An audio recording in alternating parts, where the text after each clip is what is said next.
Think about a team so secretive, their operations were known only to a select few. The MACV-SOG, established on January 24, 1964, by the Joint Chiefs of Staff, was a top-secret unit in the Vietnam War.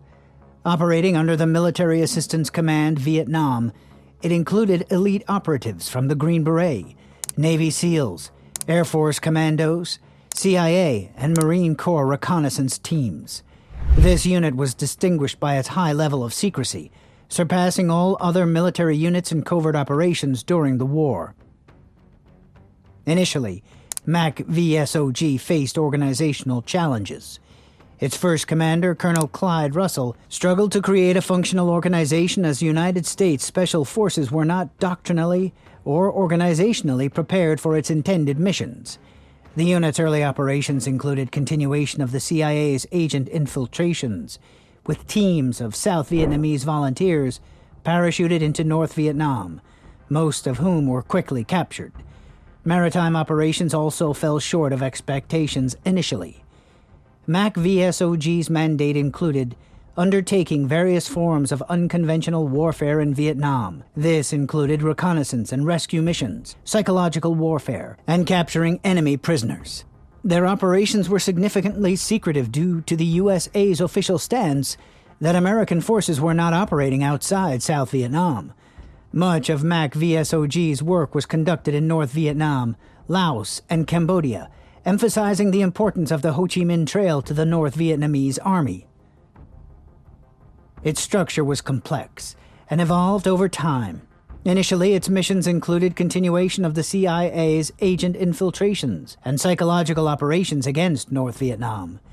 The psychological operations, for example, involved detaining North Vietnamese fishermen and indoctrinating them with anti-communist messages before returning them to their homeland. These operations were supported by SOG's Air Arm, the First Flight Detachment, consisting of modified C-123 provider aircraft, which conducted agent insertions, resupplies, and leaflet drops. The unit's ground operations were primarily conducted through reconnaissance teams, initially called Spike Teams, and later Recon Teams. Each team typically comprised 3 U.S. Special Forces personnel and up to 9 indigenous personnel. The forward operating bases, or FOBs, of MACV-SOG fielded about 30 recon teams, each named after U.S. states, snakes, and tools. In situations where recon teams encountered difficulty, they could call for assistance from U.S.-led reaction forces known as Hatchet Forces, consisting of about 5 U.S. SF and 30 indigenous personnel. These forces could also be used for ambushes or reinforcing recon teams. Larger operations involved SLAM companies tasked with search, location, annihilation, and monitoring or mission objectives. By late 1967, MACV-SOG had matured and was divided into 3 subordinate geographical commands: Command and Control North, CCN, Command and Control Central, Triple CCC, and Command and Control South, CCS. Each had distinct operational areas, with CCN located at Da Nang, CCC at Kon Tum, and CCS at Ban Minh Thuo.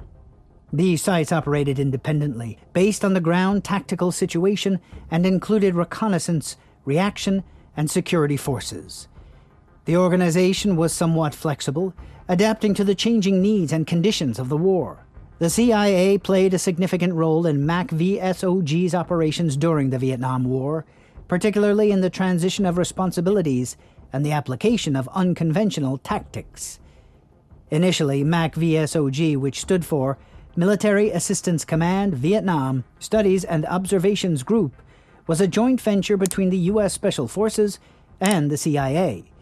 This collaboration was a forward-thinking concept that merged intelligence gathering with military expertise. The group was originally called the Special Operations Group, but the name was altered to MACV-SOG to maintain a level of deniability. This change was part of the broader strategic shift in the CIA's operations during this period, as they sought to counter global communism, particularly in Southeast Asia. This shift included paramilitary operations officers from the CIA being deployed to Vietnam under the guise of advisors. In terms of tactics and techniques, MACV-SOG was known for its emphasis on surprise, agility, and the element of surprise in its operations.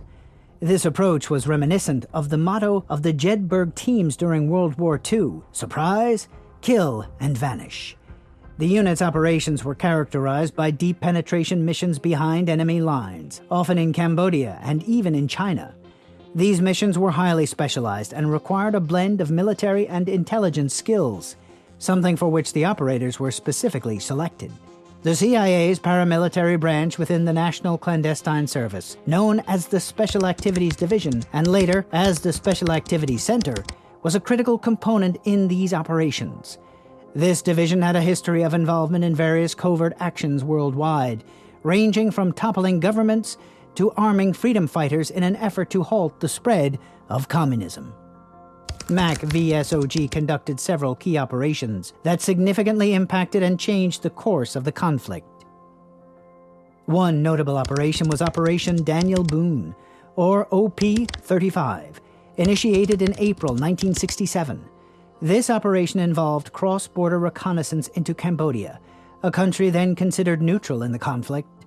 The mission aimed to uncover the extent of North Vietnamese operations using Cambodia in their logistical system.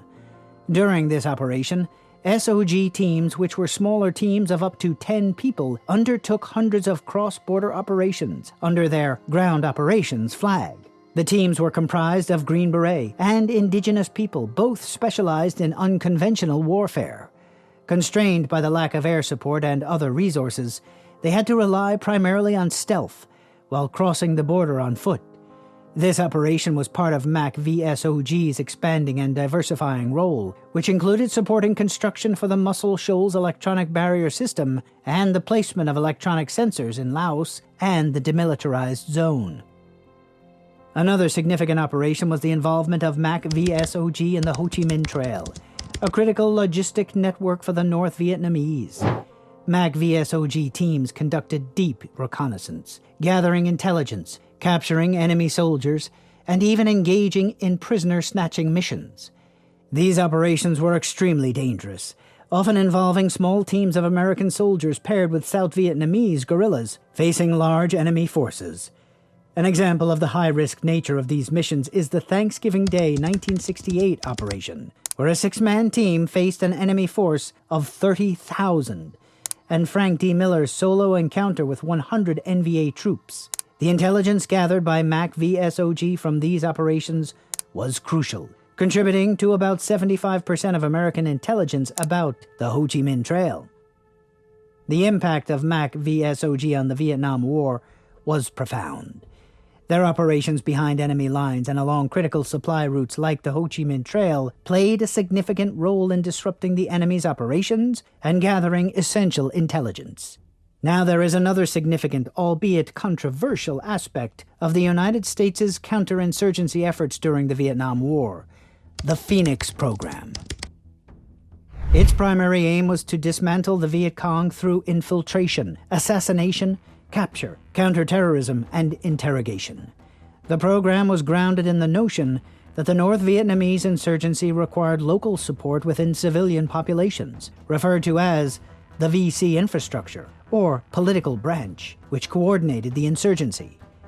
The Phoenix program's operations targeted civilians suspected of being Viet Cong members or sympathizers, often involving local militia and police. A system of laws called An Tri was established to govern these operations, requiring 3 distinct pieces of evidence against an individual for targeting. The controversial nature of the program stemmed from its approach, which included targeted killings and the use of torture during interrogations. Reports indicate that various forms of torture were employed, including electric shocks and physical abuse.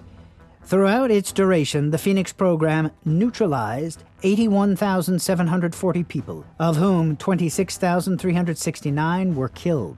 The rest either surrendered or were captured. Critics of the program argued that it often resulted in the deaths of innocent civilians and was exploited for personal politics. Despite the controversies, the program was considered successful in suppressing Viet Cong political activities and contributed to the structure and identity of the VC being known in every province of South Vietnam. However, it was also criticized for mostly capturing or killing low and middle-level VC members, while senior officials often evaded capture. The program's operations led to intense scrutiny and criticism, particularly concerning the number of civilian casualties and the nature of its activities, which were labeled by some as a civilian assassination program. This public disclosure and subsequent criticism led to congressional hearings in 1971 and significant pressure on the CIA to shut down the program. If you like what we're doing here, consider subscribing, and see you all in the next video. Thank you.